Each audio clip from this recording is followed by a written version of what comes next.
My pleasure. I wanted to talk next about the installation process of the Freedom Launcher onto your particular boat. You know, every hull's different, and really I have to say thank you too for helping us together figure out how to mount this thing to your boat securely and, you know, in a very sturdy fashion. It took a little bit of effort. In fact, we went through a couple iterations, didn't we, Will? Well, I think you came up with an idea originally to offset your gorilla mount, and I thought that was a brilliant idea. The only thing that and it was my fault. I didn't tell you about the angle of the top of the gunnel. Right. And when you built the thing, perfectly horizontal. And so when I mounted it, it was at an angle that wouldn't accept the crossbar. So we had to come up with something new, and I really like the change, which is a simple piece of aluminum angle and some really unique. And I know they're not plastic, but they're made. What's the material? Those special. These particular blind brackets, Will, is that what you're talking about? Yeah, well, the piece of the plastic pieces that allow you to angle that angle that L bracket and make it level. Yeah, that is brilliant. I call those half moon washers. Yeah, half moon washers. Yeah, right. That worked perfectly, and that thing, when it's mounted, it is solid. It isn't going anywhere. I've been using it now. I believe I've launched it at least 20 times, in and out of the water. Sure. Yeah, everything is just solid as it can be. So I'm really, really pleased with it. That's fantastic. Yeah. So maybe what we can do for the benefit of people who are curious about what it took to put it together, I'm just going to run this video, and it's really just a series of still shots that it goes through, what you did to mount, which I think if you've seen how to mount other competitive systems, they'll have this blind bracket that goes inside the gunnel, right? Yeah, that's the way the Boondocks, they have a similar way of going about it. Yeah, and I'm gonna stop here because this is what you were talking about, that angle bracket, right? That then is attached to and connects to the crossbar, right? Yep. Yeah, it works like a charm, and it's just you got to drill 2 or 4 holes total in the boat, but that's it. Yeah, and they're not very big holes. Right, those are 1/4-inch bolts, right? So yeah, 1/4 inch. That's what they are. Yeah, it's 1/4-inch stainless steel, and so these are right over here for the sake of the audience. So these are these half moon washers that allow that angle offset, because this particular surface has to be basically horizontal across the watercraft to accept the crossbar, but then the gunnel's at an angle, like you said. It's down, what you figured, about 7 degrees or something like that. Yeah, it's about 7 degrees of down angle. So and those half moon washers, they're on the top and the bottom of that aluminum bracket, right? And that worked perfectly to get the angle right. Perfect. I'm really glad to hear that. That's great. So we got this mounted. I see you've drawn some lines through the cross hole just so that you have an alignment with the crossbar, right? Yeah, it was my way of locating those holes. I had to drill those holes on that bracket. So I took, once I got the 2 L brackets mounted onto the boat, then I laid the crossbar on it, and the crossbar, is it pre-drilled? It's not pre-drilled, is it? It is not pre-drilled because, honestly, depending upon where you mount the crossbar, I'm trying to remember how I did it. Yeah, so you had to drill the 2 holes that mate. So these holes were drilled, but you had to drill the holes through the crossbar, right? That's right. Okay, so that's what I did. I used those lines to locate and find the correct spot to drill the crossbar. So I had it backwards. Yeah. And all I did was lay the crossbar on top of that, and I centered it over those marks. Right. So I knew, that it was right where I wanted it. And then where those lines come out, I just put a small mark with a Sharpie, right, on the crossbar, just a small mark, Right. on all what, 1, 2, Like 6 points. Yeah, six those points, right? 6 points, and then I just transferred those little marks with a square Right. up to the top of Yep. the, and just transferred it, and man, made my little X's and drilled them out, and it came out just right. Just come on, just right. So you drilled the 4 holes in the crossbar to mate with these 2 holes, and then the 2 holes on the other side.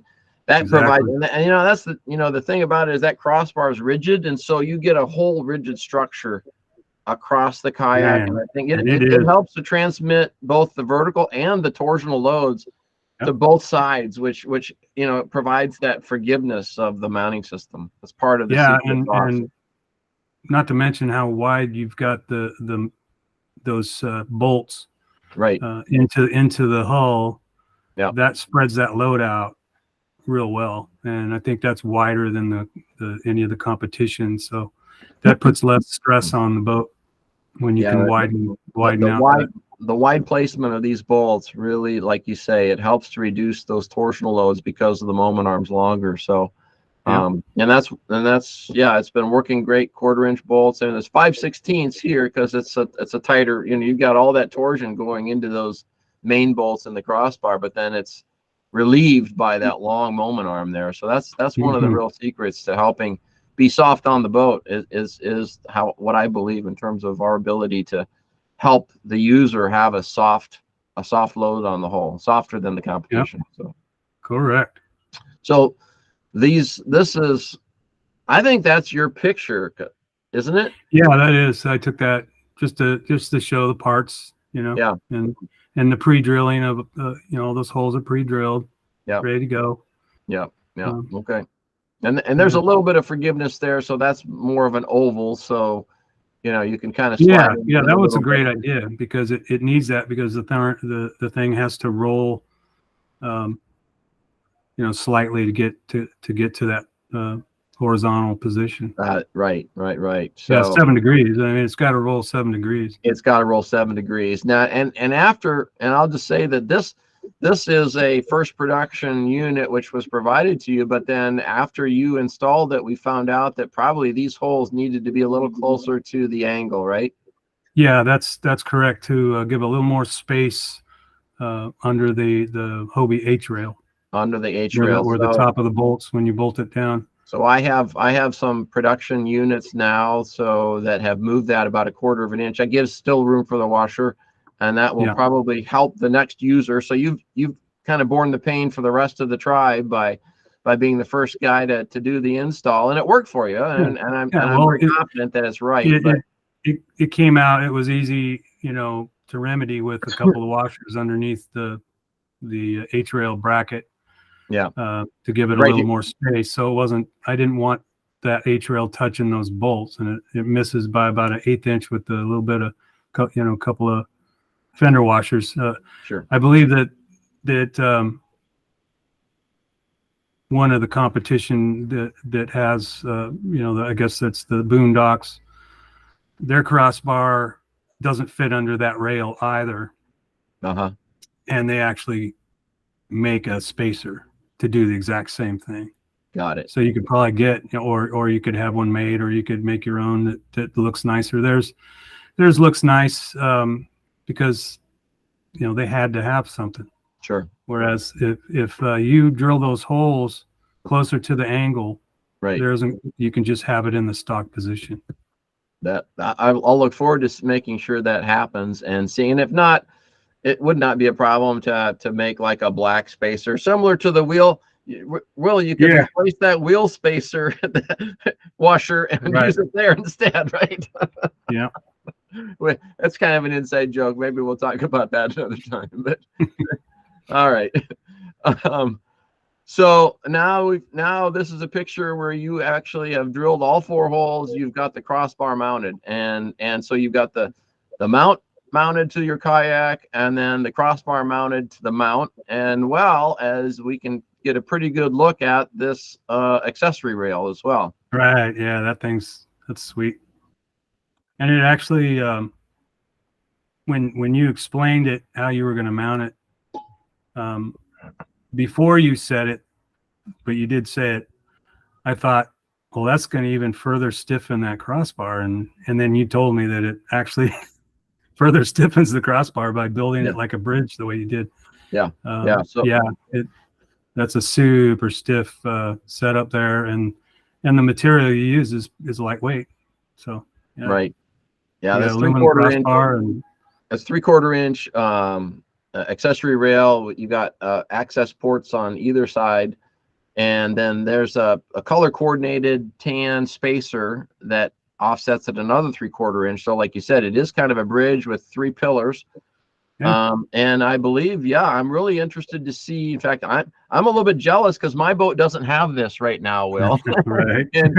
and by the end of June, hopefully, I'm gonna use orange because I've got an orange boat, so my spacers are going to be orange. Yours are tan. But I hope to be able to catch up to you soon, man. So yeah, you will. you're leading the way. And Leading the way, correct me Will. if I'm wrong, but you could make that accessory rail, as long as anyone wanted it to be. Yes, it's true, right? And right. Now the thing about it is, and I think it's kind of nice. I think actually the way you use that as a temporary or a transient rod holder. Oh yeah, it's I kind of wouldn't want trapped it on any both longer. sides, so the rod can only go between the H rail and the edge of that. I didn't want it any longer than that because I actually use that as a place to. I like my rods horizontal in the boat rather than sticking up, in the air like a lot of guys do. Sure. So I just lay, 2 or 3 rods on each side, and that's a perfect little place for the rods to, to set the rod handles. Right. Yeah. So just another angle there, a little bit of a close up. Now you assembled so you do have to assemble the handles. You'd have to put the legs together, all the little bits and pieces. How did that? That was my favorite part. Because I like putting things together. I'm somewhat of a mechanic. I was an electrician for 35 years, and we're always building things. I think I told you, it reminded me of building an intricate light fixture, but because of the amount of parts that are there. Right. But you have this beautiful step-by-step guide with illustrated pictures. I mean, you can literally put that thing together just by looking at the pictures. That's good to hear. You don't even need to read what's there, but of course I do, but right. But it was done so well, David, that I could have just built it by looking at the pictures and making sure everything was in the correct angle and the clips were in the right place, and a lot of it's just self-explanatory. You've got parts that wouldn't fit anywhere else, so it's pretty self-explanatory putting it together. It's real straightforward, I thought, and really fun. I enjoyed it. That's great, and it's music to my ears because not a lot of Wilder Side Freedom Launcher owners have 10 states away and assembled it by themselves, really without any factory support, right?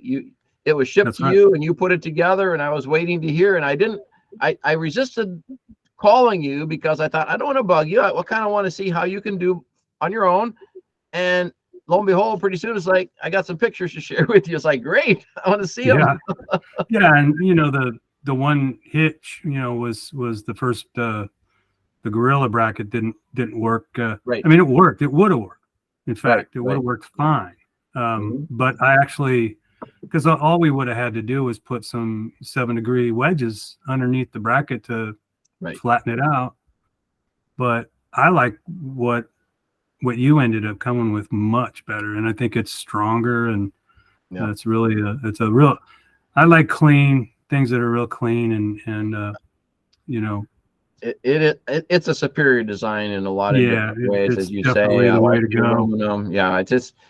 I think it's going to transfer the load so cleanly, and it's a super rigid structure, right? I think it will provide just a really secure place to not only mount the wheels, which obviously put a lot of load on the wheels and have to support all that weight, but it also provides a real stable place to start adding accessory bars and things like that for people who want a real stable camera mount or whatever, right? And You got it. I've got a camera mount, and if the anchor point moves by a couple degrees, well, that camera is just kind of swaying in the wind, right? So it's Right. I'm really anxious to see the first use of that particular location, especially as rigid as your mounts are, with like a 10-foot boom camera boom, 360 cameras or Sure. whatever. Oh. I'm looking forward to that. You could lift the boat from that crossbar. You could literally Sure. lift the whole boat from that crossbar. It's really Yep. rigid. Oh, Yep. I wanted to mention something. I've got the boat sitting on my usual transport setup. My scuffers are in place. You can see the wheel underneath.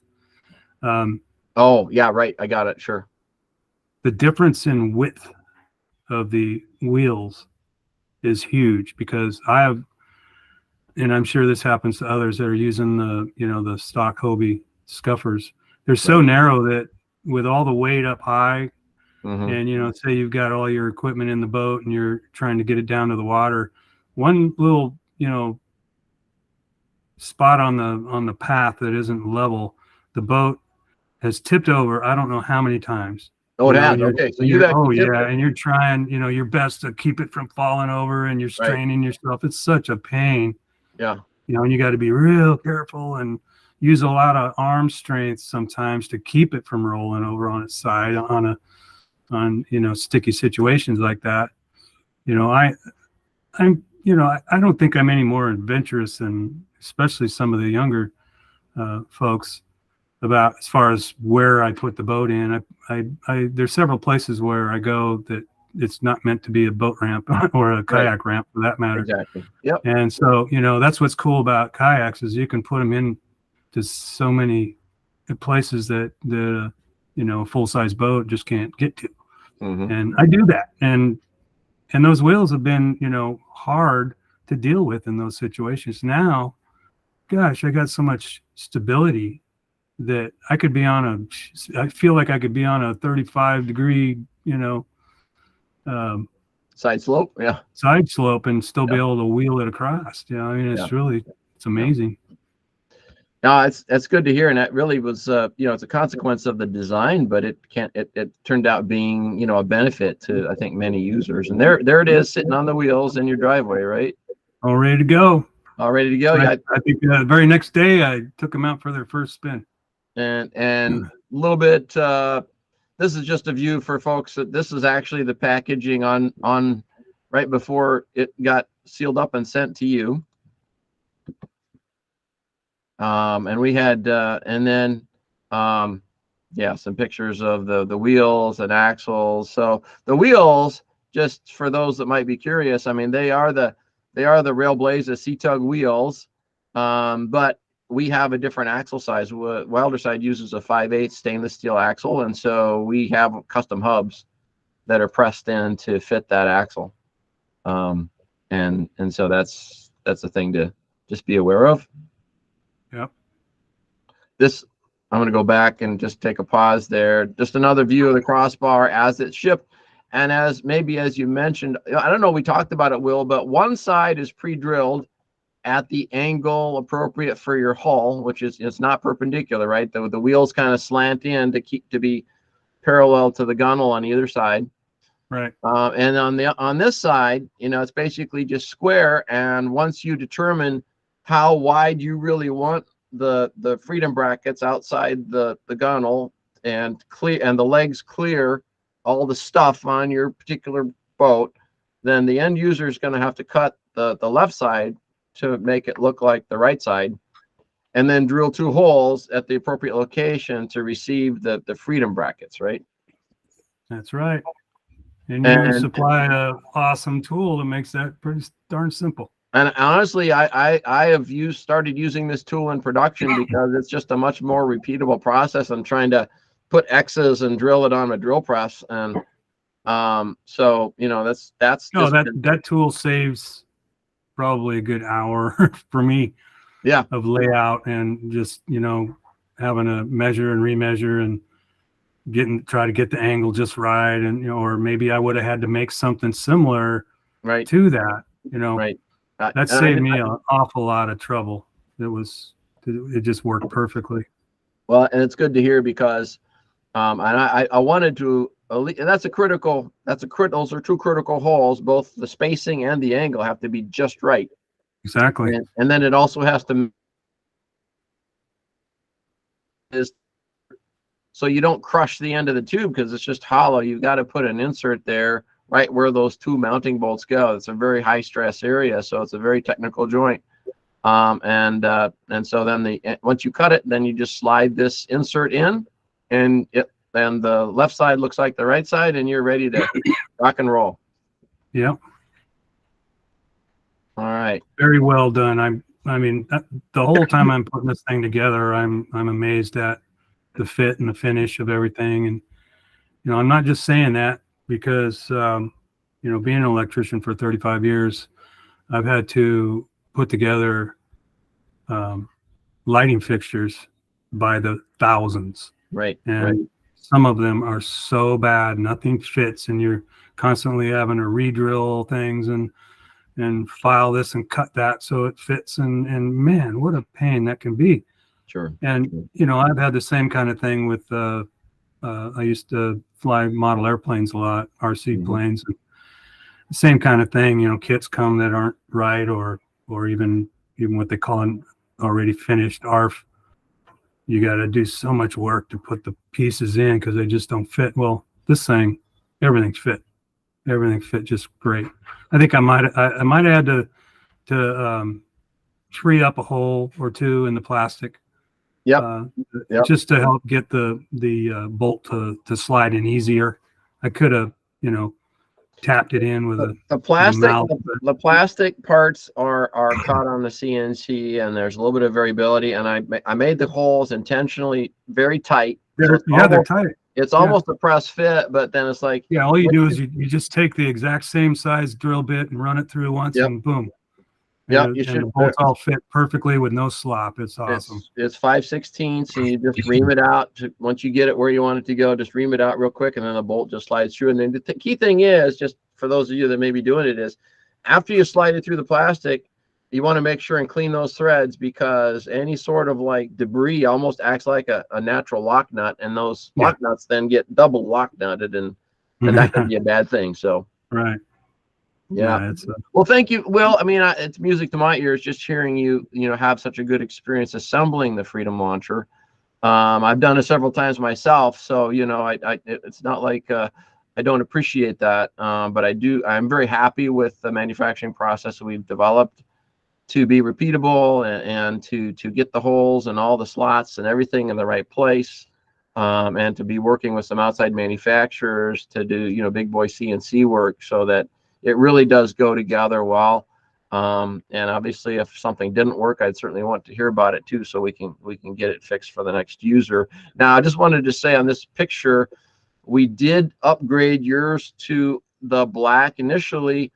We talked about, you saw the silver on mine, and you wanted something a little more muted with those Freedom brackets, so we went with the black powder coat, and then we have matching labels that, at least on this side, it's kind of a tan undercoat underneath the welder side with the tan, so it tries to be somewhat of a match to your boat. It's not a perfect fit, but it does have a little bit of that look and feel of your boat, and I hope it's okay for you. I know that it's a different look than the competition, so I like it. I love it, actually.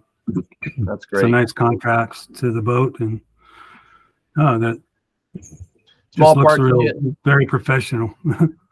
That's awesome.